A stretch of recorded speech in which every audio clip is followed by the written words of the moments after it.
வணக்கம், welcome to Nahas cooking. இன்றைக்கி நம்ம இருமல், ஜலதோஷம், மூக்கில் நீர் வடிகிறது, தலைபாரம் இதெல்லாம் சரி செய்யறதுக்கு வீட்டிலேயே இயற்கையான முறையில் ஒரு கஷாயம் எப்படி வைக்கிறதுன்னு பார்க்க போகிறோம்.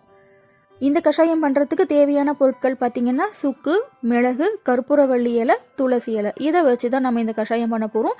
எல்லாமே ரொம்ப சுலபமாக நம்ம வீட்டிலேயே கிடைக்கக்கூடியது தான்.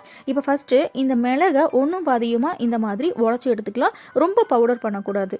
உங்கள் வீட்டில் அம்மி இருந்துச்சுனாக்கா அம்மியில் இந்த மாதிரி உடச்சி எடுத்துக்கோங்க. இல்லைனாக்கா இஞ்சி பூண்டு மசிக்கிறதுக்காக குட்டி உரல் மாதிரி வச்சுருப்போம் இல்லையா, அதுலேயும் நீங்கள் இந்த மாதிரி ஒன்றும் பாதியமாக தட்டி எடுத்துக்கலாம். மிக்சியில் போடாதீங்க, மிக்சியில் போட்டிங்கன்னா ரொம்ப பவுடர் ஆயிரும். இந்த அளவுக்கு உடச்சாலே போதும். இப்போ இதை ஒரு தட்டுக்கு மாற்றிடலாம். அடுத்து ஒரு சின்ன துண்டு சுக்கு எடுத்திருக்கேன். இதையுமே ஒன்றும் பாதியமாக இந்த மாதிரி தட்டி எடுத்துக்கலாம். இப்போ நான் வந்துட்டு 2 பேருக்கு தேவையான அளவு தான் இந்த கஷாயத்தோட அளவு நான் சொல்லிகிட்டு இருக்கேன். உங்கள் வீட்டில் 4-5 பேர் இருந்தீங்கன்னா இந்த சுக்கு மிளகு இதோட அளவெல்லாம் நீங்கள் கொஞ்சம் எக்ஸ்ட்ராவாக எடுத்துக்கோங்க. சுக்கு மிளகு 2த்தையுமே இந்த மாதிரி நம்ம தட்டி எடுத்தாச்சு. அதுக்கப்புறம் ஒரு பாத்திரத்தில் 2 டம்ளர் தண்ணி சேர்த்துக்கோங்க. இப்போ 1 டம்ளர் தண்ணி விட்டுருக்கேன். இது 2வது டம்ளர் தண்ணி.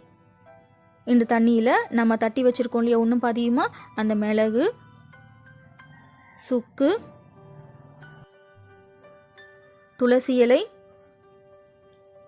கற்பூரவள்ளி இலை இதை போட்டு நல்லா ஒரு 10லேருந்து 15 நிமிஷம் வரைக்கும் கொதிக்கணும். கொதிக்கும் போது இந்த மாதிரி கலர் வந்துட்டு மாறி வரும். டீ மாதிரி இருக்கும் பார்க்குறதுக்கு.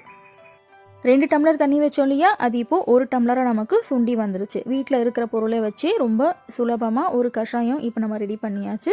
இப்போ இதை ஒரு டம்ளரில் வடிகட்டிக்கலாம். இந்த கஷாயத்தை காலையில் சாயந்தரம்னு ஒரு நாளைக்கு 2 வேளை குடிச்சிங்கனாலே போதும். மூக்கில் நீர் வடிகிறது, ஜலதோஷம், இருமல், லேசான ஜுரம் இதெல்லாமே சரியாயிரும். இந்த கஷாயம் கொஞ்சம் காரமாக இருக்கும். இதை நீங்கள் குழந்தைங்களுக்கு கொடுக்கறதா இருந்தால் பனங்கற்கண்டு இல்லைனா நாட்டு சக்கரை சேர்த்துக்கோங்க. இந்த வீடியோ கண்டிப்பாக உங்களுக்கு பிடிச்சிருக்கும்னு நினைக்கிறேன். வீடியோ பிடிச்சிருந்தா வீடியோக்கு லைக் போடுங்க. சேனல் சப்ஸ்கிரைப் பண்ணிக்கோங்க. நான் அப்லோட் பண்ணுற வீடியோஸ் உங்களுக்கு நோட்டிஃபிகேஷனாக வரும். நன்றி, வணக்கம்.